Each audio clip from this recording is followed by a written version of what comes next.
Have you ever felt like you were born for something more, something greater than what your current life reflects, but you just can't quite explain what it is?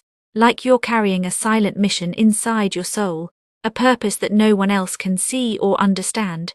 This feeling isn't fantasy, it's a spiritual calling. Many ignore it, drown it in distractions, or deny it because it's too heavy to carry. But the ones who are chosen, they feel it deeply. They walk through life sensing things others can't, feeling emotions more intensely, and quietly holding a weight that no one around them even notices. And when that mission isn't understood or nurtured, the soul begins to suffer in silence. Being chosen was never meant to be about being better than anyone else. It's about responsibility. It's about being spiritually awake in a world that wants you to be numb. Over time, this sacred weight can begin to feel more like a burden than a gift. It can slow down your spirit, dim your light, and confuse your path. That's when spiritual illnesses creep in, not physical sickness, but wounds of the soul that disconnect us from our higher purpose.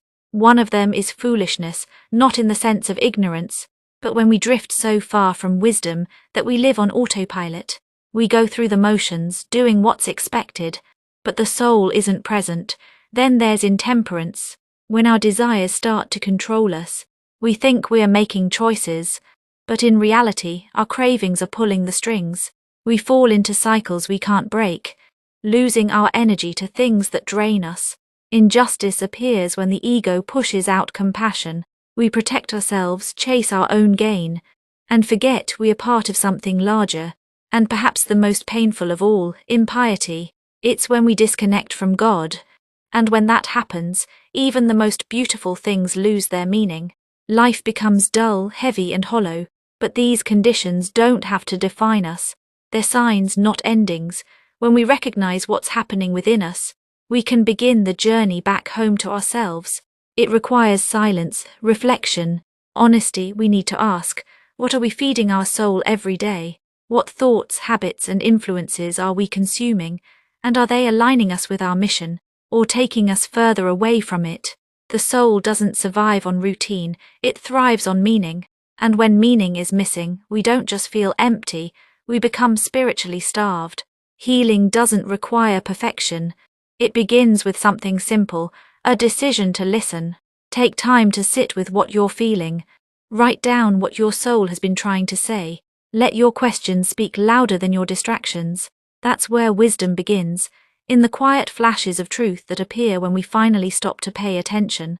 Real self-control isn't about denying joy, it's about choosing freedom over impulse.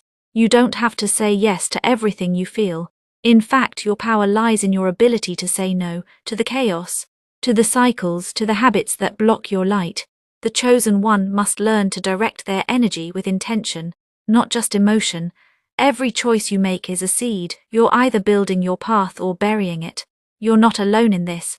Your mission isn't just personal, it's spiritual. And it needs a spiritual foundation.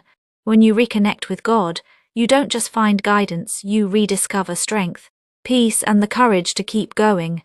Maybe right now you feel far from your purpose. Maybe you're tired, discouraged, or wondering if your light is gone. But it's not. Your light is still there, only hidden beneath layers of pain.